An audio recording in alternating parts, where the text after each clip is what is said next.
Morning बच्चों, आज हम हिंदी व्याकरण में भाषा, लिपि और व्याकरण के विषय में पढ़ेंगे। जैसा आपको पता है कि मनुष्य एक सामाजिक प्राणी है। समाज में रहकर मनुष्य अपने मन में उठने वाले भावों और विचारों को दूसरों के सामने प्रकट करता है तथा दूसरों के भावों और विचारों को सुनकर समझता है। इन सब कार्य को करने के लिए वह भाषा का प्रयोग करता है, यानी भाषा ही विचारों के आदान प्रदान करने का माध्यम होती है। भाषा, जिसे हम कहते हैं कि मनुष्य अपने मन के भावों या विचारों को दूसरों के सामने प्रकट करता है तथा दूसरों के विचारों को समझता है, वही भाषा कहलाती है। यानी भाषा ही ऐसा माध्यम है जिसके द्वारा मनुष्य अपने विचारों का आदान प्रदान कर सकता है। संसार में अनेक भाषाएं बोली जाती है। हिंदी, अंग्रेजी, चीनी, उर्दू आदि भाषाएं, अनेक भाषाएं बोली जाती है। भाषा के मुख्यतः दो रूप होते हैं, मौखिक भाषा और लिखित भाषा। पहले हम पढ़ेंगे मौखिक भाषा। भाषा का ऐसा रूप जिसमें मन के भाव बोलकर प्रकट किए जाते हैं तथा सुनकर समझे जाते हैं, वो मौखिक भाषा कहलाती है। जैसे यहाँ उदाहरण दिया हुआ है, ईशान निक्की को कॉलेज के विषय में बता रहा है। यानी वो बोलकर अपने मन के जो भाव हैं वो निक्की को बता रहा है और निक्की सुनकर उन्हें समझ रही है। दूसरा भेद है हमारा लिखित भाषा। लिखित भाषा के अंतर्गत भाषा का ऐसा रूप होता है जिसमें मन के भाव लिखकर प्रकट किए जाते हैं तथा पढ़कर समझे जाते हैं, तो वो लिखित भाषा कहलाती है। जैसे उदाहरण देखिए, गरिमा समाचार पत्र पढ़ रही है। गरिमा समाचार पत्र पढ़कर लिखने वाले के मन के भाव को समझ रही है। समाचार पत्र लिखने वाले ने अपने मन के भाव लिखित रूप में प्रकट किए हैं, तो ये भाषा का लिखित रूप हो गया। भाषा का लिखित रूप भी बहुत ही महत्वपूर्ण होता है। यह जो ज्ञान विज्ञान है उसे अगली पीढ़ी के लिए सुरक्षित रखने का कार्य करता है। भाषा को मानकता और स्थायी रूप प्रदान करता है। भाषा का तीसरा रूप सांकेतिक भाषा को माना गया है। जैसा कि नाम से पता चल रहा है कि सांकेतिक मतलब संकेत के द्वारा बताए जाने वाली भाषा। सांकेतिक भाषा में मनुष्य संकेतों के माध्यम से भाषा को समझता है। वर्तमान में इसका चलन है, जैसे कि यातायात के नियमों में लाल, नारंगी, पीली और हरी प्रशासन द्वारा यातायात के लिए निर्धारित विभिन्न संकेत जिन्हें हम आसानी से समझते हैं। स्कूल, अस्पतालों और कार्यालयों में शांत रहने के लिए, धूम्रपान नहीं करने के लिए तथा अन्य कई कार्य करने के लिए संकेतों का प्रयोग किया जाता है। परंतु सभी बातों को संकेतों के माध्यम से कह नहीं सकते हैं और सुनकर समझना, संकेतों के माध्यम से संकेतों को देखकर समझना भी बहुत ही कठिन हो जाता है और ये असंभव भी है। अतः विचारों के आदान प्रदान का आसान बनाने के लिए ही भाषा का आविष्कार किया गया है। पूरे विश्व में अनेक भाषाएं बोली जाती है, जिसमें हिंदी, अंग्रेजी, संस्कृत, जर्मन, चीनी, रूसी, फ्रेंच, उर्दू, अरबी आदि भाषाएं बोली जाती है। हमारे देश में विभिन्न प्रांतों में, विभिन्न क्षेत्रों में अनेक भाषाएं बोली जाती है। हिंदी, पंजाबी, तमिल, मलयालम, कन्नड़, तेलुगु, बांग्ला, गुजराती आदि।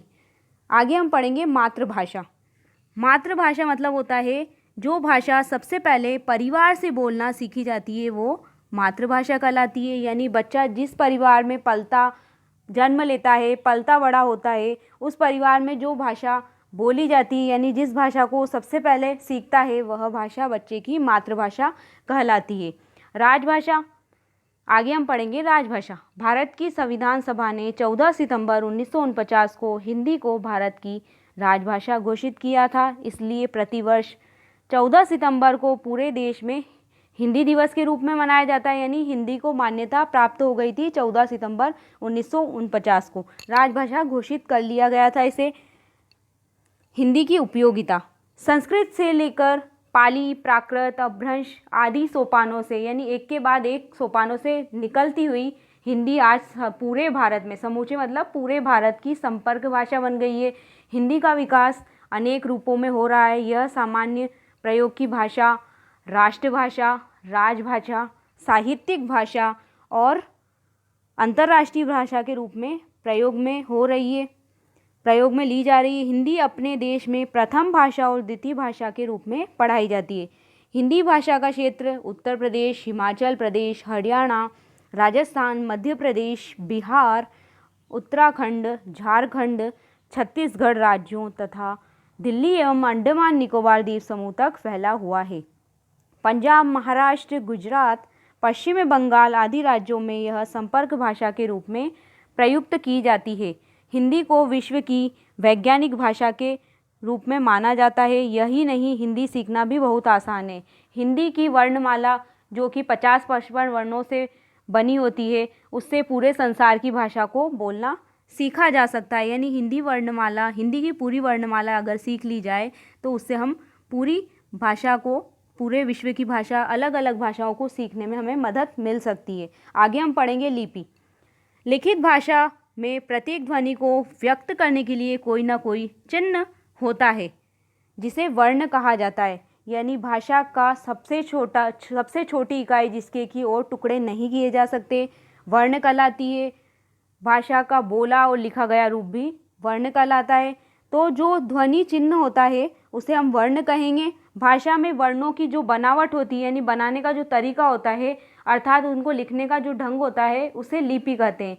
यानी लिपि की परिभाषा हो गई, लिखने के चिन्हों के ढंग को लिपि कहते हैं। हिंदी भाषा की लिपि देवनागरी लिपि है। उर्दू भाषा की लिपि फारसी और अंग्रेजी की रोमन लिपि है। देवनागरी लिपि का विकास ब्राह्मी लिपि से हुआ है। यह बाईं से दाईं ओर लिखी जाती है, यानी बाईं से दाईं ओर लिखी जाती है, यानी कि लेफ्ट साइड से राइट साइड की ओर ये लिखी जाती है। जबकि फारसी लिपि दाईं से बाईं ओर, यानी उर्दू की जो लिपि है वो राइट साइड से लेफ्ट साइड की तरफ लिखी जाती है। इसलिए ये अन्य लिपियों से भिन्न कहलाएगी फारसी लिपि। आगे हम पढ़ेंगे व्याकरण। व्याकरण द्वारा भाषा के शुद्ध रूप का ज्ञान होता है और व्याकरण के द्वारा ही हमें भाषा को पढ़ने के नियम पता चलते हैं। व्याकरण के नियम भाषा को शुद्ध बोलना और लिखना सिखाते हैं। भाषा के शुद्ध रूप और उसके प्रयोग का ज्ञान कराने वाला शास्त्र ही व्याकरण कहलाता है। यानी जिस शास्त्र के द्वारा, व्याकरण ही ऐसा शास्त्र है जिसके द्वारा हम भाषा के शुद्ध रूप और प्रयोग का ज्ञान प्राप्त करते हैं। तो व्याकरण की परिभाषा हो जाएगी कि भाषा में कुशलता पाने के लिए व्याकरण का ज्ञान आवश्यक है। व्याकरण किसे कहते हैं कि जिस शास्त्र के द्वारा हम भाषा को शुद्ध रूप से बोलना और उसके प्रयोग का ज्ञान कराने वाले शास्त्र को ही व्याकरण कहते हैं। अतः भाषा के सही प्रयोग के लिए व्याकरण का ज्ञान होना आवश्यक है। सामान्यतः हिंदी व्याकरण में भाषा का अध्ययन 3 स्तरों पर किया जाता है। सबसे पहले वर्ण विचार, फिर शब्द विचार किया जाता है और फिर वाक्य विचार।